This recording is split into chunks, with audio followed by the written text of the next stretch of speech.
we'll move into the state funding proponents, as well as looking into and talking about Super App. Just like last session, on session 1, you'll see the little icon, the blue icon with the eye, and this just marks that you have more information that will be providing as well, and this is the information that's incorporated into this presentation. You'll have this little indicator as well. Also, we'll be handing out and emailing a PDF that provides you like strategies that go along with the assurances that we discussed today in relation to the enrollment component and the funding component.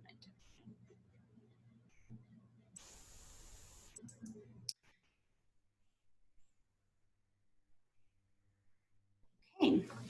So as we're talking about coordinated enrollment, it's the coordinating of birth to 5 child count, enrollment processes, and the state funding application for a community network. When we're doing that, all this means is that we're looking at and planning the full implementation of the coordinated enrollment processes so that we can ensure families can apply to the early childhood programs through one application and learn about the programs for which they are eligible for. Providing opportunities that you can collaborate with your program partners to implement a formal or informational, campaign that informs the public about the early childhood options in the community. And then we're going to talk about ensuring families are placed in programs based on their preferences and implement a community-wide wait list.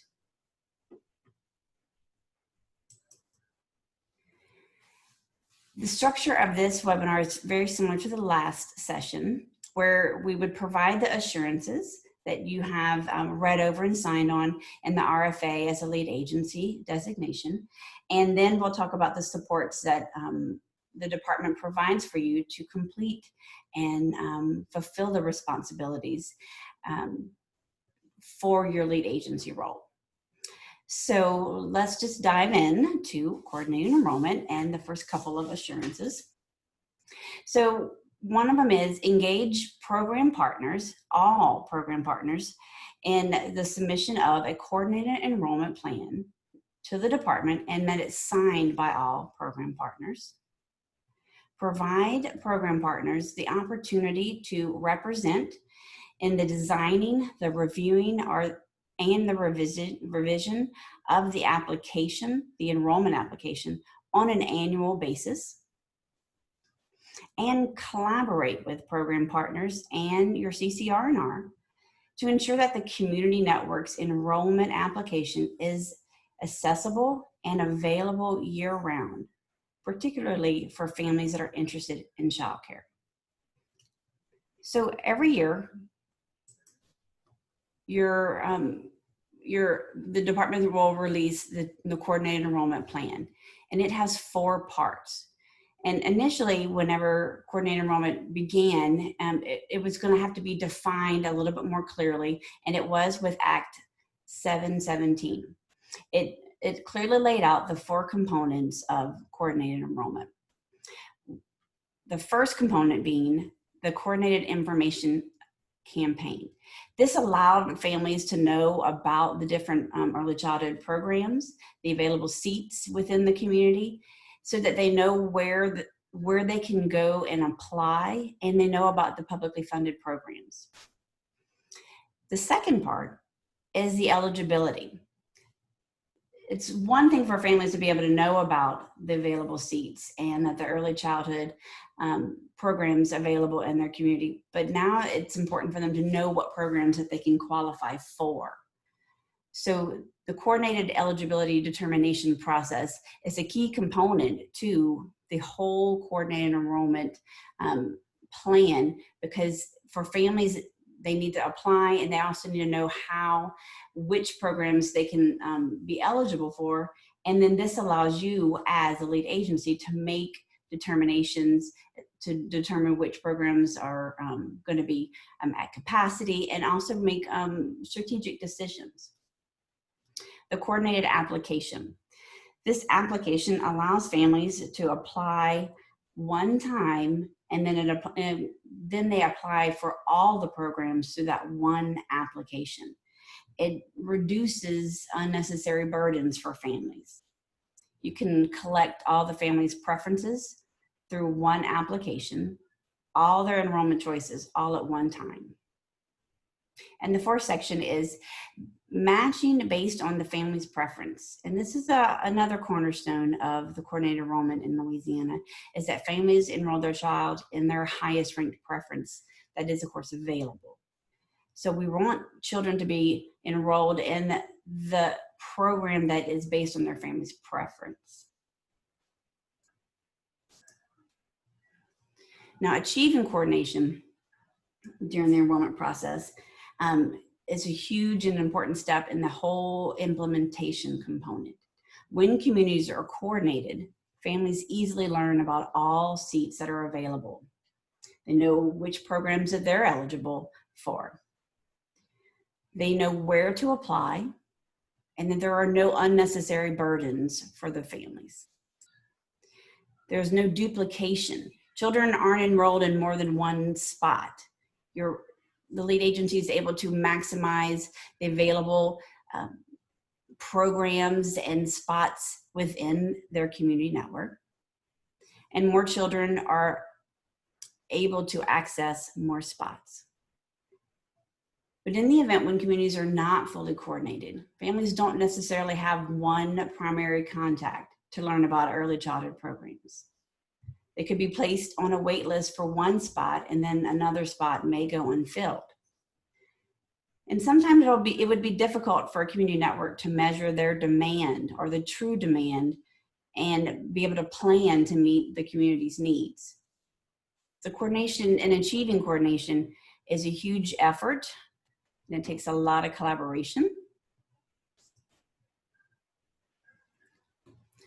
Speaking of collaboration, some more assurances and responsibilities. So when we talk about the lead agency's roles to ensure that a family can apply to all programs using one app or one application, it's important that we think about how they collaborate with their program partners to design and use a coordinated application that allows families to indicate their rank and their preference for each program or their specific program that they want for their child, and that this application is around all year long.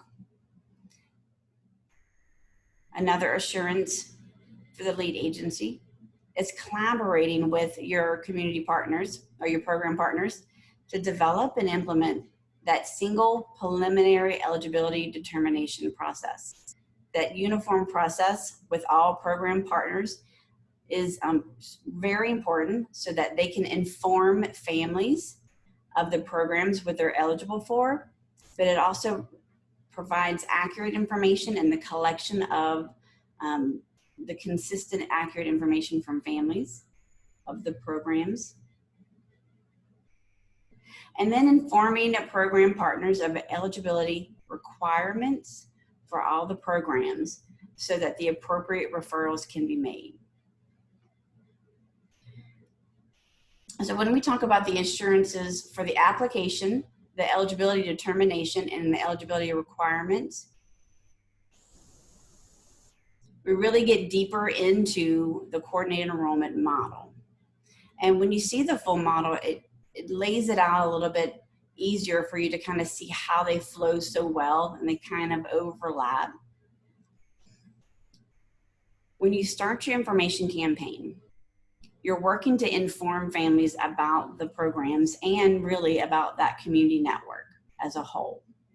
You're collaborating with your program partners to ensure that families can apply year-round and that there is really no wrong door approach, because you're continuously sharing information either in person, they can apply in person, they can apply online, through paper. A lot of networks still continue paper applications, but in the situation that we're currently in now, a lot of networks have moved to online, and there's very few networks now that have paper applications only. They still maintain a combination of online and paper so that they can accommodate all families. And also during your information campaign, you have those common timelines with each one of your program partners, so that Head Start's enrollment, your child care enrollment, public school enrollments, all timelines are common. So when families apply, they can apply and they know when all applications, registrations, everything is on the same common timeline. When you come to and you spill over in your eligibility determination, this coordination of the eligibility process is creating one way for families to know the program that they qualify for and where their seats are available. By establishing a unified system here, this helps lead agency really plan for your enrollment events, plan for monitoring who's eligible and where there's still capacity within your network. A very neat tool that the department is asking all lead agencies to use is your direct match, or your eScholar direct match, to determine the preliminary eligibility. This has really been a useful tool during this time right now specifically, because it can all be done electronically. It provides you a match, or a near match, or a no match, the 3 different match options. And it's been very helpful for all during this eligibility determination process. And if you have a very systematic process for the determination, it also allows you to begin a community referral system. And that really then spills over into how you work on and develop a strong community wait list. So they kind of overlap a little. When you have your coordinated application and that family completes you have the unified application, the family completes it, they guide the family through their options.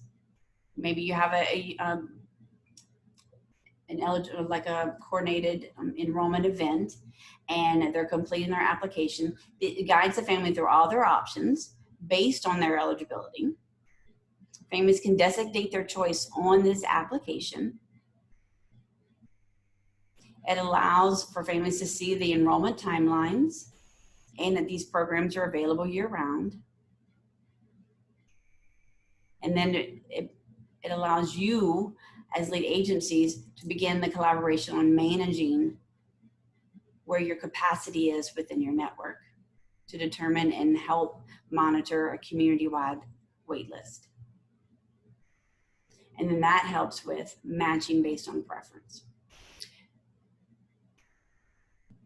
You're able to admit families according to their preference, and that based on the capacity of the programs.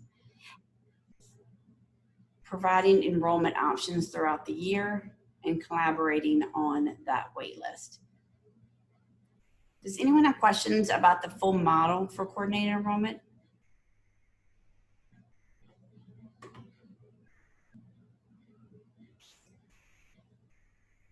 Okay, let me keep going.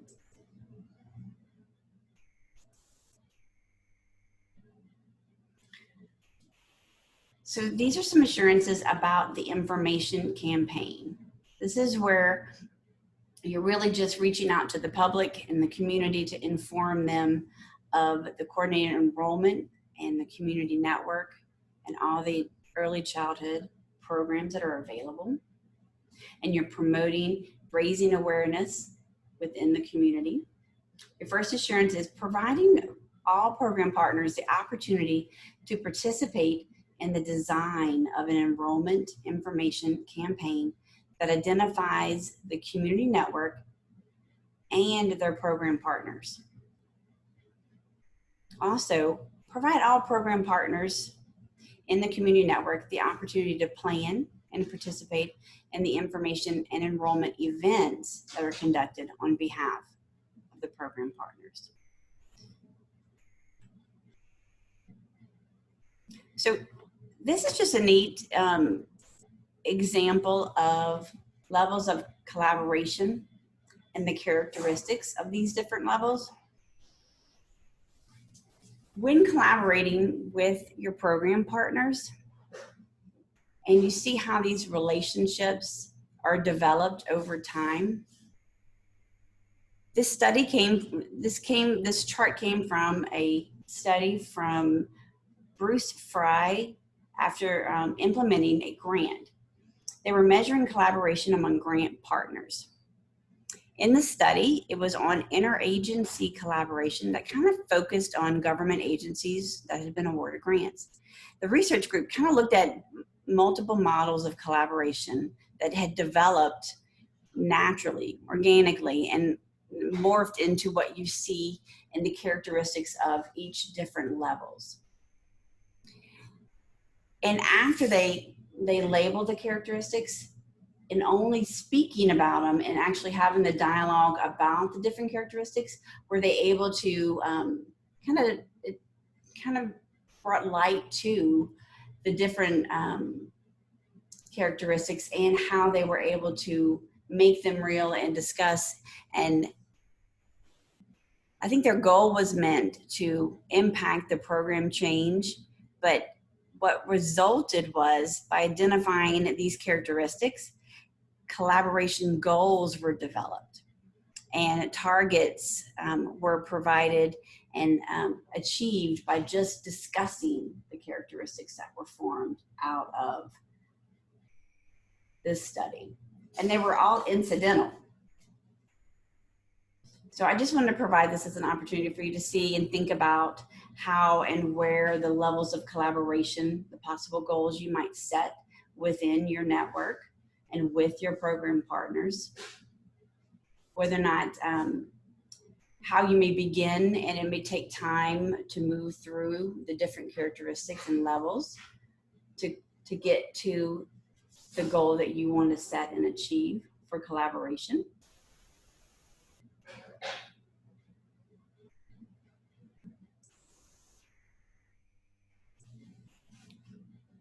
Okay, so we'll move into assurances and for matching families on preference, and then the wait list. Lead agencies will collaborate with program partners, ensuring families are enrolled in the early childhood program based on their preference. And this is a really important piece. And then maintaining a community-wide wait list that is available and can assist in this process. So one assurance is asking that collaboration with program partners is happening to ensure that at-risk children are enrolled in programs that are based on that family's preference, as long as space is available.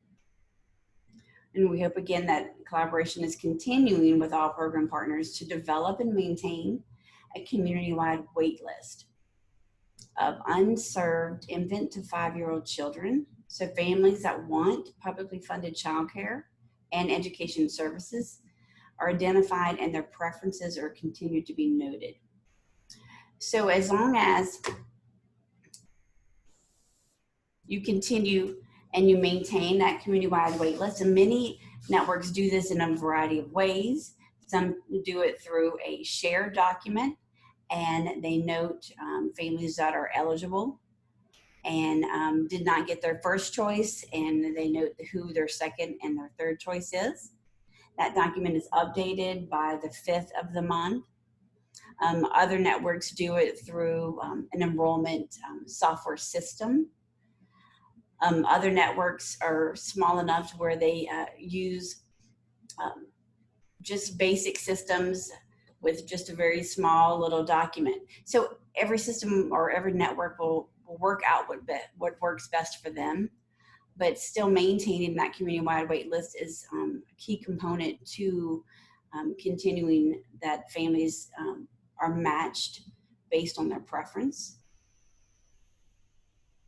So we're going to ensure that that is continuing.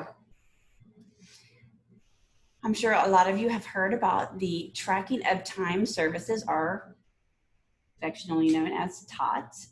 These TOTS machines are the finger scanning machines that are located at least one in every community network. Families will do an initial scanning, and then CCAP generally has them for CCAP families. One per network is usually located in a family resource center. Sometimes they're located at the lead, within the lead agency offices. Sometimes a network, if they're a particularly large network, they may be located in two different spaces, one at one end of the parish or one at another end of the parish. But right now, I really want to focus on what the assurances are and the responsibilities so that we can ensure that families have easy access to the machines so that they can get their fingers scanned. One for sure is that families can scan their fingers image during business hours 5 days a week until explicit written permission is obtained by the department to do otherwise. That you have trained staff available to enroll the families in the TOTS system. So wherever the machine is at whatever location, that there are staff available to assist families with that process. And that the staff keeps all information related to client records and case files for child care assistance confidential as required by statute. And that lead agencies report any TOTS machine malfunctions to the department as soon as possible. Jackie Droddy is our contact, our point of contact for those questions, or if you have any malfunctions. You do need it works better certainly if you have a landline, but if you have a wireless, we can certainly work that out as well. Jackie is certainly easy to get a hold of. Just email her or myself, Amanda Colon, and we can assist you anyway. Once a year, we ask that the lead agency and anyone who is the trained staff send in their contact information, and so that we know what the hours of the day, the business hours, and we usually do that in April, although this year was kind of a different year. And there are a couple of papers that we generally fill out every April, and just to post, because on Louisiana Believes, we have one document that we send families to for the location and the business hours of their TOTS machine that's closest to them. And that's where we send them for the TOTS machine. So we keep that information updated, and Jackie does most of the updates. Just want to make sure that all that information is constantly updated and current. So we'll send that information out again and update that.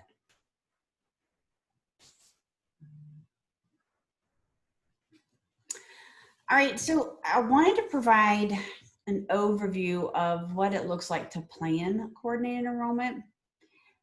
Community networks and lead agencies will lead the work to plan multiple projects that increase access for high quality childhood programs for children birth to 5. It'll look like where you are working on your blueprint. Your blueprint will establish your mission, your goals, and your vision. In your goals, you'll establish your strategic, or your strategies, I should say, to establish and meet your goals. Your coordinated funding request is submitted, and in your coordinated funding request, it allocates your resources according to the local need and your family choices, right? Or their demand for what your family demand, which that's determined by the applications and where the families want to send their child within the community. Your coordinated funding request is submitted via Super App. It's submitted through the Super App process. And Super App is the opportunity for school systems to apply for funding. And not only funding, but it also communicates your school system and your early childhood community networks priorities. It allows you to communicate the priorities within your network as well as your school system. After Super App has been submitted, the coordinated enrollment plan is submitted soon afterward, right? So Super App last year was done early February. Coordinated enrollment plan was done last year, end of February. And then after the coordinated enrollment plan, months after, like end of summer, the self-assessment for the coordinated enrollment process is released. And this is an opportunity for community networks to reflect on the process for and the implementation of the coordinated enrollment, how it went, what did it look like, where the process can be improved. It's the opportunity to kind of evaluate where the gaps were and the opportunity to make some improvements.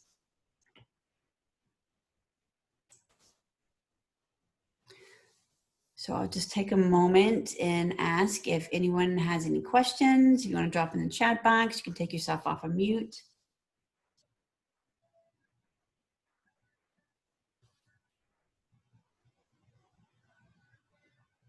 All right. We are going to move into the state funding and Super App.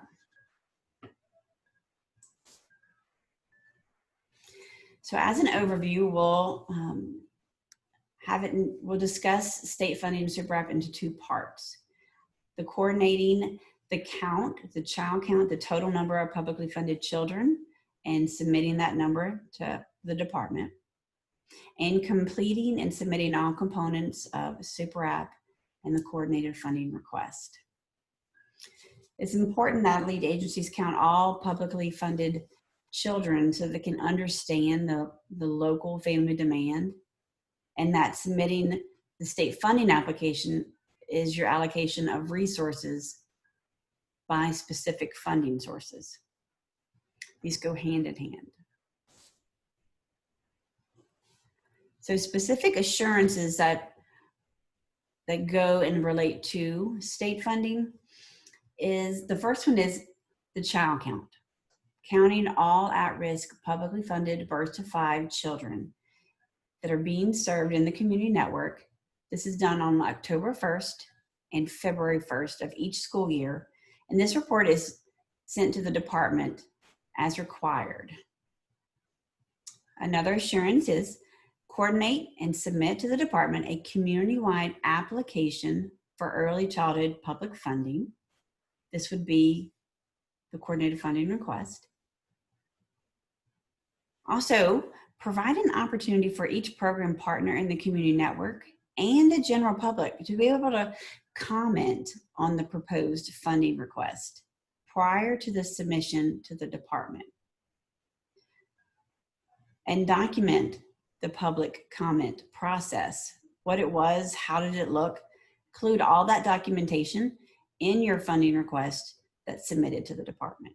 And we'll talk about that just a little bit more.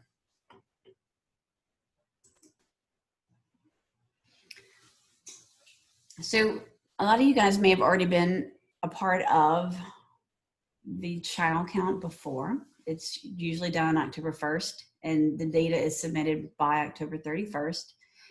As similar, February 1st, it's done on February 1st and then submitted by February 28th.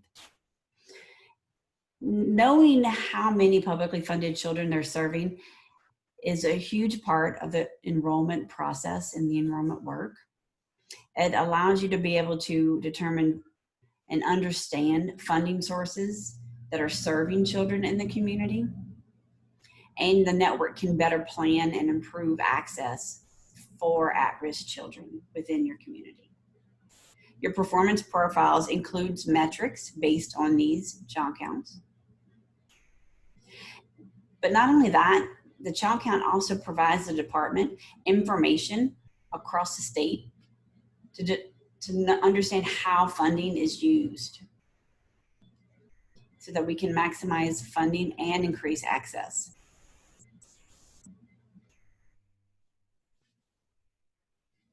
So when we look at Super App, and we'll go over Super App in great detail as its due date comes closer and as we move closer to the due date. But just a real quick brief overview.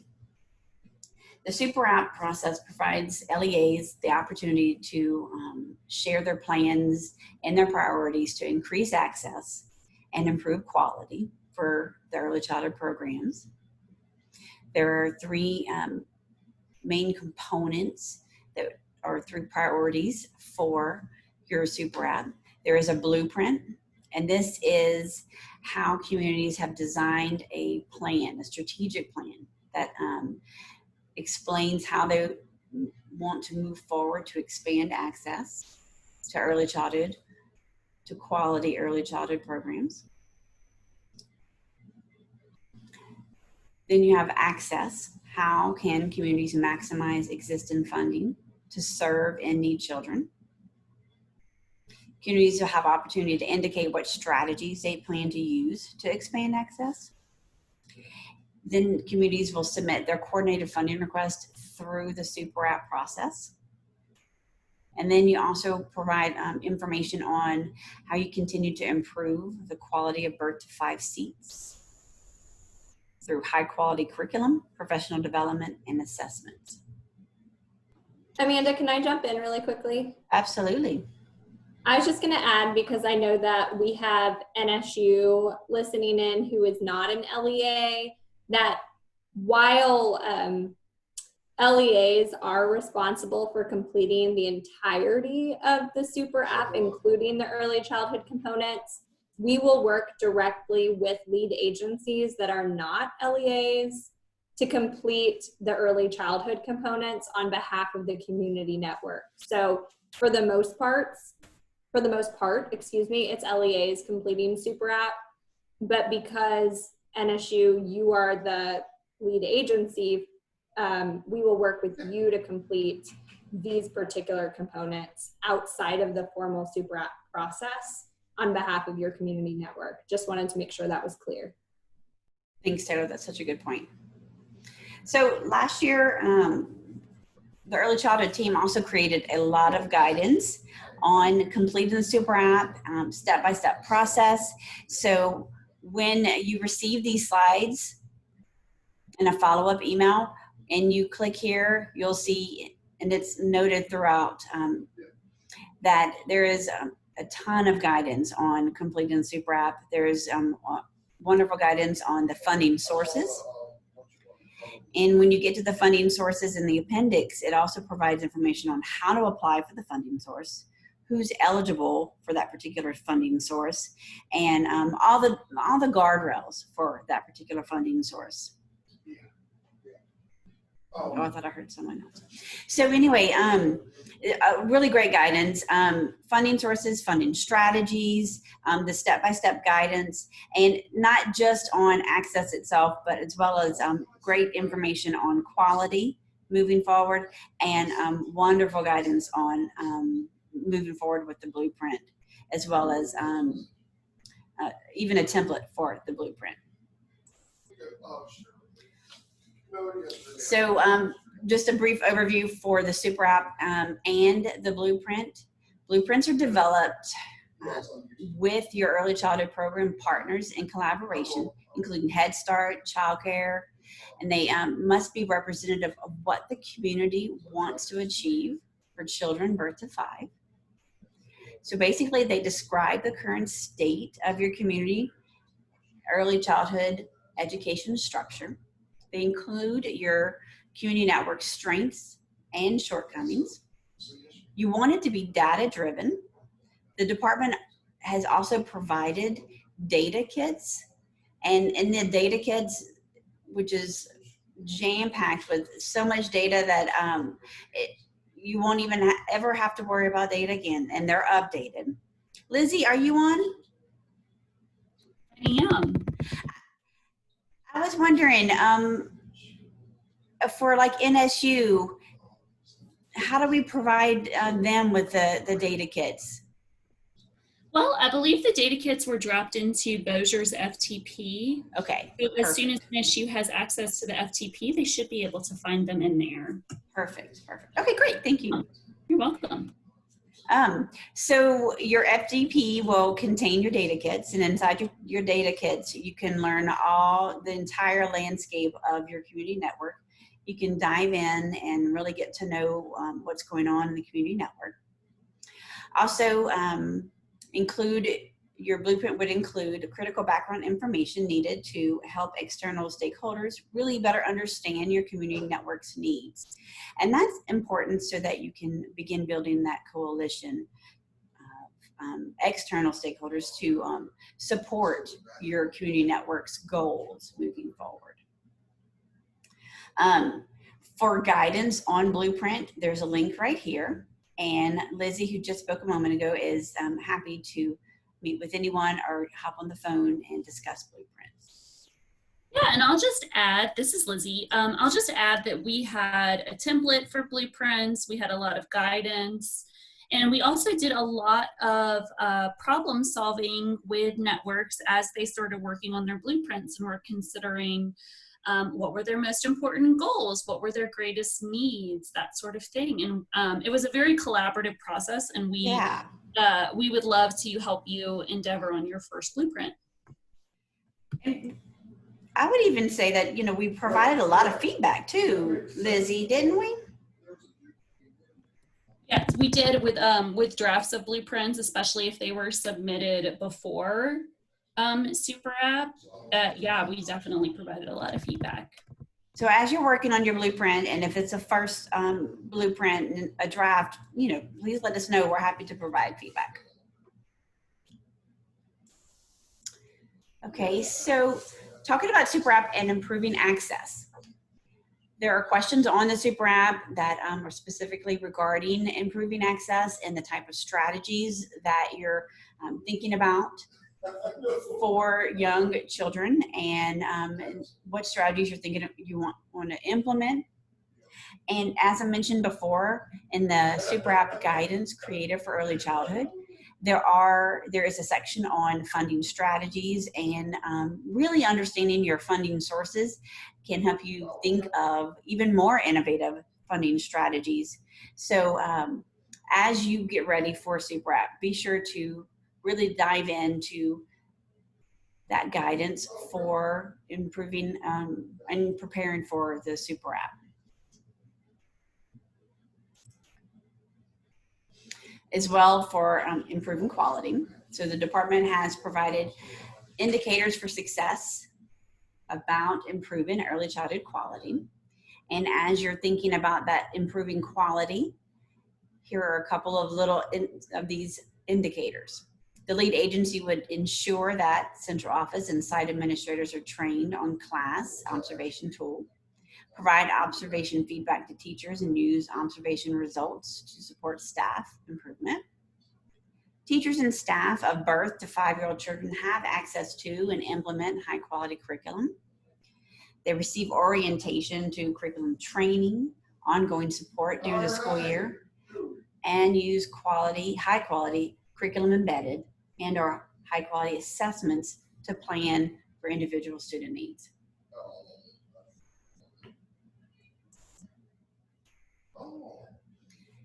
So I'm going to take a moment to think about in the coordinated funding request.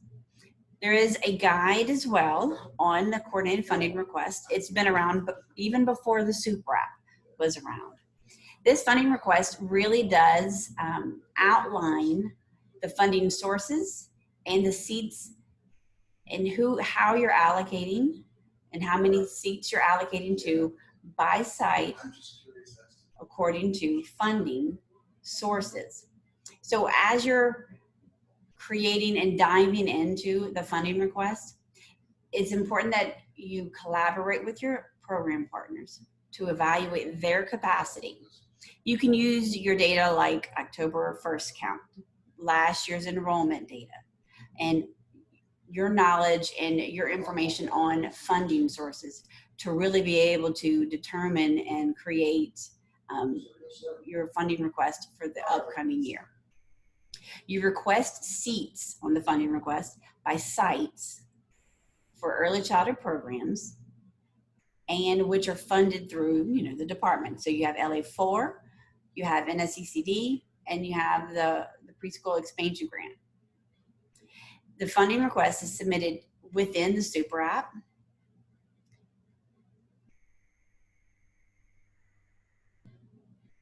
So just a note, even though this is a request, not all requests may be granted at the number that you request. And if any seats are not enrolled by October 1st, the department may reallocate or not fund those seats. And the funding request work is led by Lindsay Bradford. So often we communicate with Lindsay to talk about how that moves forward. Here is what it has looked like, just to kind of give you an overview. You have a site name. That site code would go here. And we'll talk just about like LA4. What was filled the previous year, the application number, the seats that maybe you're requesting, and it's just for LA4 because we're just talking LA4 at this part. The existing, well, this is for PEG, and this was for we won't see that for the next year. This was a previous question. And then the total seat request, if there is a change. And this is an optional, whether or not you're ranking the site. And then this is for the same site for NSECD and your request here. At the top, you put the community network. And then you'll summarize it as well at the top. Every year, the department has a coordinated funding request webinar. Lindsay Bradford will lead that. This is just a brief overview so that you're having some kind of, background information on it and you're prepared for it whenever it does come. But she does provide more information. So as you're getting ready, you use October 1st count from the previous year, enrollment data, as well as the upcoming year. Amanda, could I jump in quickly Sure. on coordinated funding request? I would just add that, and you don't see this in this particular screenshot, but when it comes time to do the coordinated funding request in the spring of 2021, so the next time you all will have to engage with this process, you will be asked to request birth to 3-year-old seats in addition to pre-K 4 seats using funding from the preschool development grant. And something I would encourage you all to be thinking about sooner rather than later is what sorts of partnerships need to be in place in order for you to successfully make a request in February. Something that we ran into with lead agencies and community networks last year was that they reached out to partners who, hopefully were interested in fully funded birth to 3-year-old seats. And some communities had challenges finding partners that were ready that year to take the seats. They needed a little bit more time to figure out where they would put them. Potentially there weren't licensed type 3 centers. And so the lead agencies needed to build some new partnerships. So if you all are listening to this and you're thinking, well, I'm not sure where I would place birth to 3-year-old seats if I was allocated those seats, it may be a good idea to start having those conversations sooner rather than later so that you can build those partnerships prior to the coordinated funding request needing to be turned in. And we can certainly talk more about that, if you get into it and you want to ask questions or set up time to chat, we would be happy to, but that's just something that you all should be keeping in mind now. Taylor, wouldn't some of those conversations or maybe goals could have been in the previous the blueprint from the previous year? Definitely, yes. I mean, absolutely, you should be engaging whoever was the lead agency prior to you.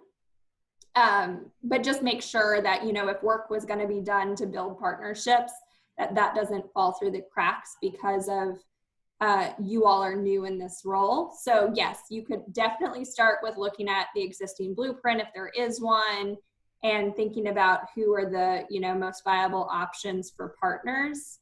But let us know if you have any questions. Good point, Amanda. Thanks for bringing that up, Taylor. I thought about adding that, a piece about the birth to 3 seats too. Great. Does anyone have any questions about that piece or that component, the birth to 3? And, you know, as we move closer to that super app and the funding requests, you'll hear this again, and these conversations will start popping up on the weekly webinar. And we're happy to bring it up again. You're certainly welcome to email any one of us, and we're happy to hop on the phone with and discuss any of it.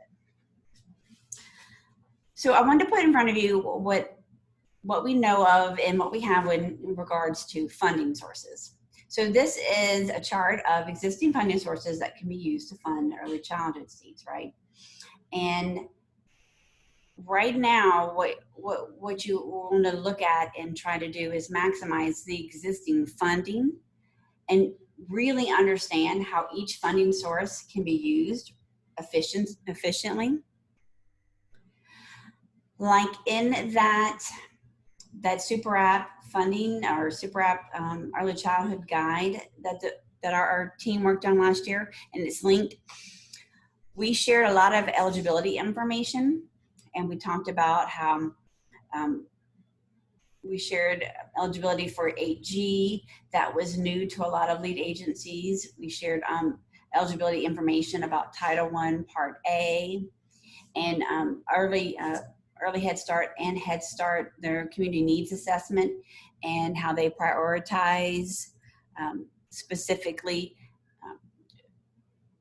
based on that community needs assessment. There's a lot of really great funding source specific information in that guide, and it's a great opportunity for you to become really familiar with it, and it helps you as a lead agency maximize these funding sources and determine the best strategy so that you can increase and improve access.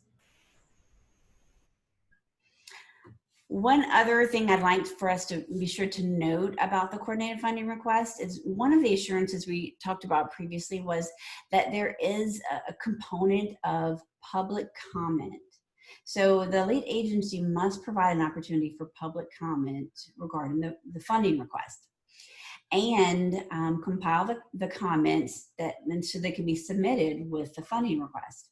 This is part of policy in Part B of the Bulletin 140. So just wanted to put that in front of you, make sure that you know that this can be done in multiple ways. Most common way is that many lead agencies will post the coordinated funding request on their website or at a location, and allow time, like maybe 10 days, 5 business days, 2 weeks, so 10 business days maybe, and allow families, the community to mail, email, fax, deliver, however they want, any comments that they have about how funding is going to look. I do want to mention that they don't post that chart. They wouldn't necessarily post that. What they do post is a summary of what is in the coordinated funding request, right? So it's a summary, and you can certainly look at other networks to see how they have posted their funding request. Reach out to a peer or a colleague and see how they have done it in the past. So this is probably the most common. Another way is distributing the coordinated funding request actually distributing and allowing for the written comment. But again, it has to have a certain amount of time to be available for public comment, and describe your process for the public comment. Any comments, all of that must be submitted with your funding request. So when you're planning and you're planning for the funding request and you're meeting with your partners, just be sure to not let that slip through the cracks, because that must be part of that whole process.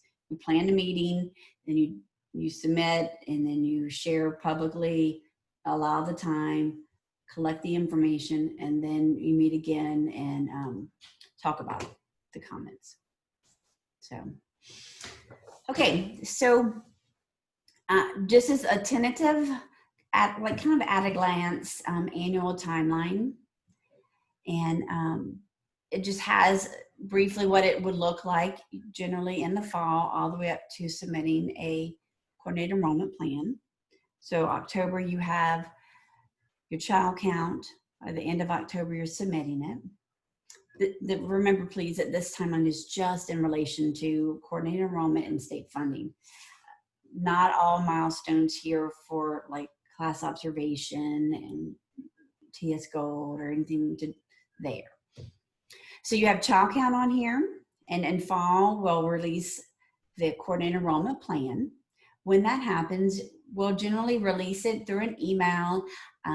Right afterwards is through a weekly webinar, an informational webinar on the office hours, just providing the general instructions for the enrollment plan and the timeline for submitting the plan. November, December, you would try to organize your meeting, analyze your data, plan with your partners to complete the enrollment plan. December, LDOE will release the coordinated funding request. And these are estimated timelines, right? December, January, you're meeting again with your program partners, begin the planning process. Early February, again, just estimated timelines, planning and submitting both super app and coordinated funding requests late February.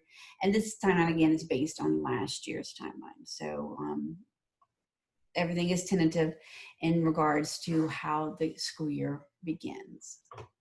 Taylor, would you add anything to that? No, I think that sounds just right. All right. I also wanted to mention, you may have heard recently some talk about the FTP. This is how the Department of Education has file transfers. It's a secure way for a file transfer. And each one of you, we have already started the process to make sure that you guys have a username and password. And once that has been done and submitted, you'll be sent your new username and password so that you can access the FTP. This is where we can share information with you, and then you can drop new information or new files as well into this secure location. So you would be able to, for instance, drop the coordinated enrollment plan or upload it. We say drop it, upload the plan into the FTP file server, and then it keeps it secure. I can then access it and see that you have all the signatures that you need. You've submitted your full plan. This is also where Lizzie downloads and provides all your data kits. So this is just like your go-to. Oh, I was going to put for further assistance. You would check in either with me, myself, or Sydney Anderson, but I can check in with that or provide that information later. All right, for next steps at this point, in early August, we will be sending a back to school or having and hosting a back to school webinar, and it'll be during our office hours webinar. And then the back to school webinar, it's really a focus on just grounding you guys and getting everyone ready to be back at school and discussing new events and making sure we're all ready and for the new school year. Be sure to attend and try to attend the weekly webinars. Those are always very informative. This week we had our first breakout session with lead agencies, and it was a hit. We got some really great information and shared some collaborative ideas. And then be sure to sign up and subscribe for the newsletter. It's the Early Childhood Connection. And to do that, you would email ldoecommunications@la.gov and request Early Childhood Connection. I want to pause here. If you have any questions, I know we're right at time, but if you have questions, now would be a great time.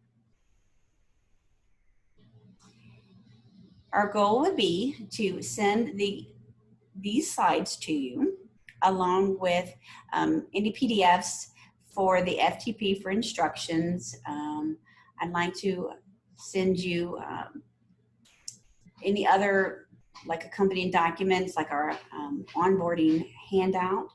The handout will provide strategies that go along with the assurances that we presented in session 1 and session 2 so that you can use that as a reference. And that handout is really just like a precursor to our guidebook that we're revising for that success guide for lead agencies. So we will send out that email with the slides, a couple of handouts, and any other additional information. Please don't hesitate to reach out to any one of us. Any LDOE team, EC team members want to last comment? All right. Well, thank you for attending, and we're so glad that you are on board. Thank you so much. Have a great afternoon. Bye, guys.